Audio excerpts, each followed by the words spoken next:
Chapter 6. The male population of the village spend their time on military expeditions and in the cordon, or at their posts, as the Cossacks say. Towards the evening, that same Lukashka the Snatcher, about whom the old woman had been talking, was standing on a watchtower of the Nizhny Prostok post, situated on the very banks of the Terek. Leaning on the railing of the tower and screwing up his eyes, he looked now far into the distance beyond the Terek. Now, down at his fellow Cossack, and occasionally he addressed the latter. The sun was already approaching the snowy range that gleamed white above the fleecy clouds. The clouds, undulating at the base of the mountains, grew darker and darker. The clearness of the evening was noticeable in the air. A sense of freshness came from the woods, though round the post it was still hot. The voices of the talking Cossacks vibrated more sonorously than before. The moving mass of the Terek's rapid brown waters contrasted more vividly with its motionless banks. The waters were beginning to subside here, and there the wet sands gleamed drab on the blanks and in the shadows. The other side of the river, just opposite the cordon, was deserted. Only an immense waste of low-growing reeds stretched far away to the very foot of the mountains. On the low bank, a little to one side, could be seen the flat-roofed clay houses and funnel-shaped chimneys of a Chechen village. The sharp eyes of the Cossack, who stood on the watchtower, followed through the evening smoke of the pro-Russian village, the tiny moving figures of the Chechen women visible in the distance in their red and blue garments. Although the Cossacks expected Albrechts to cross over and attack them from the Tartar side at any moment, especially as it was May, when the woods by the Terek are so dense that it is difficult to pass through them on foot, and the river is shallow enough in places for a horseman to ford it, and despite the fact that a couple days before a Cossack had arrived with a circular from the commander of the regiment announcing that spies had reported the intention of a party of some 8 men to cross the Terek, and ordering special vigilance, no special vigilance was being observed in the cordon. The Cossacks, unarmed and with their horses unsaddled, just sat as if they were at home, spent their time some in fishing, some in drinking, and some in hunting.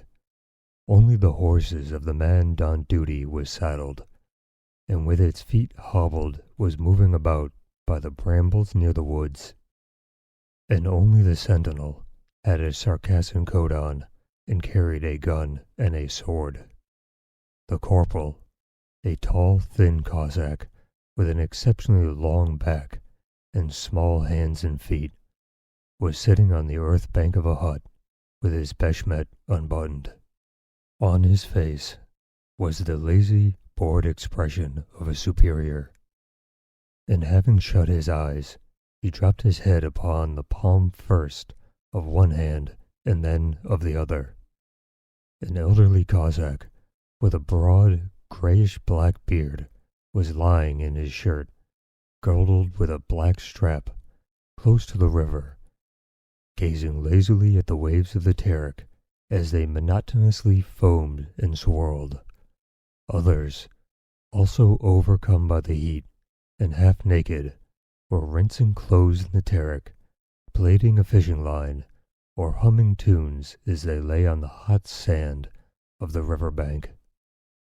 One Cossack, with a thin face much burnt by the sun, lay near the hut, evidently dead drunk, by a wall, which, though it had been in the shadow some 2 hours previously, was now exposed to the sun's fierce, slanting rays. Lukashka, who stood on the watchtower, was a tall, handsome lad, about 20 years old, and very like his mother. His face and whole build, in spite of the angularity of the youth, indicated great strength, both physical and moral. Though he had only lately joined the Cossack on the front, it was evident from the expression on his face and the calm assurance of his attitude that he had already acquired the somewhat proud and warlike bearing peculiar to Cossacks and to men generally who continually carry arms, and that he felt he was a Cossack and fully knew his own value. His ample Circassian coat was torn in some places, his cap was on the back of his head, Chechen fashion, and his leggings had slipped below his knees. His clothing was not rich, but he wore it with that peculiar Cossack foppishness which consists in imitating the Chechen brave. Everything on a real brave is ample, ragged, and neglected.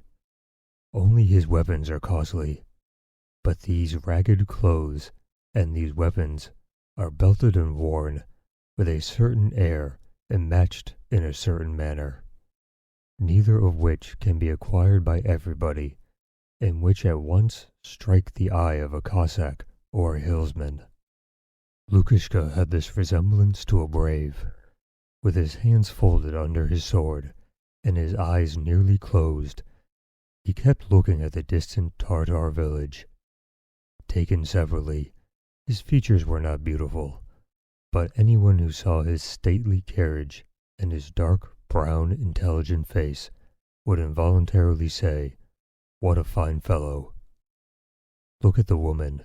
What a lot of them are walking about in the village," he said in a sharp voice, languidly showing his brilliant white teeth and not addressing anyone in particular. Nazarka, who was lying below, immediately lifted his head and remarked, "They must be going for water." "Supposing one scared them with a gun," said Lukashka, laughing, "wouldn't they be frightened?" "It wouldn't reach." "What? Mine would carry beyond. Just wait a bit, and when their feast comes round, I'll go and visit Jerry Khan and drink buzza there," said Lukashka, angrily swishing away the mosquitoes which attached themselves to him. A rustling in the thicket drew the Cossack's attention. A pied mongrel half-setter, searching for a scent, and violently wagging its scantily furred tail, came running to the cordon. Lukashka recognized the dog as one belonging to his neighbor, Uncle Eroshka, a hunter, and saw, following it through the thicket, the approaching figure of the hunter himself. Uncle Eroshka was a giant Cossack, with a broad, snow-white beard, and such broad shoulders and chest that in the wood, where there was no one to compare him with, he did not look particularly tall. So well proportioned were his powerful limbs, he wore a tattered coat, and over the bands which his legs were swathed, sandals made of undressed deer hide tied on with strings, while on his head he had a rough little white cap. He carried over one shoulder a screen to hide behind when shooting pheasants, and a bag containing a hen for luring hawks, and a small falcon. Over the other shoulder, attached by a strap, was a wild cat he had killed, and stuck in his belt behind were some little bags containing bullets, gunpowder, and bread. A horse's tail to swish away the mosquitoes, and a large dagger in a torn scabbard smeared with old bloodstains, and 2 dead pheasants. Having glanced at the cordon, he stopped. "Hi, Liam," he called to the dog, in such a ringing bass that it awoke an echo far away in the wood, and throwing over his shoulder his big gun, of the kind the Cossack called a flint, he raised his cap. "Had a good day, good people?" he said, addressing the Cossack, in the same strong and cheerful voice, quite without effort, but as loudly as if he were shouting to someone on the other bank of the river. "Yes, yes, uncle. answered from all sides the voices of the young Cossacks. "What have you seen? Tell us," shouted Uncle Eroshka, wiping the sweat from his broad, red face with the sleeve of his coat. "Ah, there's a vulture living in the plane tree here. As soon as night comes, he begins hovering around," said Nazarka, winking and jerking his shoulder and leg. "Come, come," said the old man incredulously. "Really, uncle, you must keep watch," replied Nazarka with a laugh. The other Cossacks began laughing. The wag had not seen any vultures at all. It had long been the custom of the young Cossack in the cordon to tease and mislead Uncle Eroshka every time he came to them. "Eh, you fool, always lying," exclaimed Lukashka from the tower to Nazarka. Nazarka was immediately silenced. "It must be watched. I'll watch," answered the old man to the great delight of all the Cossacks. "But have you seen any boars?" "Watching for boars, are you?" said the corporal, bending forward and scratching his back with both hands, very pleased at the chance of some distraction. "It's abreks one has to hunt here, and not boars. You've not heard anything, uncle, have you?" he added, needlessly screwing up his eyes and showing his close-set white teeth. "Abreks," said the old man. "No, I haven't. I say, have you any chick here? Let me have a drink. There's a good man. I'm really quite done up. When the time comes, I'll bring you some fresh meat. I really will. Give me a drink," he added. "Well, and are you going to watch?" inquired the corporal, as though he had not heard what the other had said. "I did mean to watch tonight," replied Uncle Eroshka. "Maybe, with God's help, I shall kill something for the holiday, and then you shall have your share. You shall indeed." "Uncle, hello, uncle," called out Lukashka sharply from above, attracting everyone's attention. All the Cossacks looked up at him.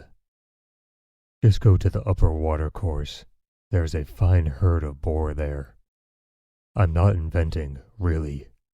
The other day, one of our Cossacks shot one there. I'm telling you the truth," he added, readjusting the musket at his back in a tone that showed he was not joking. "Ah, Lukashka the Snatcher is here," said the old man, looking up. "Where has he been shooting?" "Haven't you seen? I suppose you're too young," said Lukashka.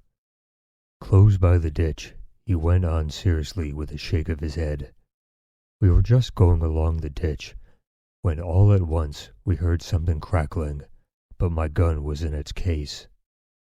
Elias fired suddenly, but I'll show you the place. It's not far. You just wait a bit. I know every one of their footpaths. Daddy Masev," he said, turning resolutely and almost commandingly to the corporal. "It's time to relieve guard." And holding aloft his gun, he began to descend from the watchtower without waiting for the order. "Come down," said the corporal, after Lukashka had started, and glancing around.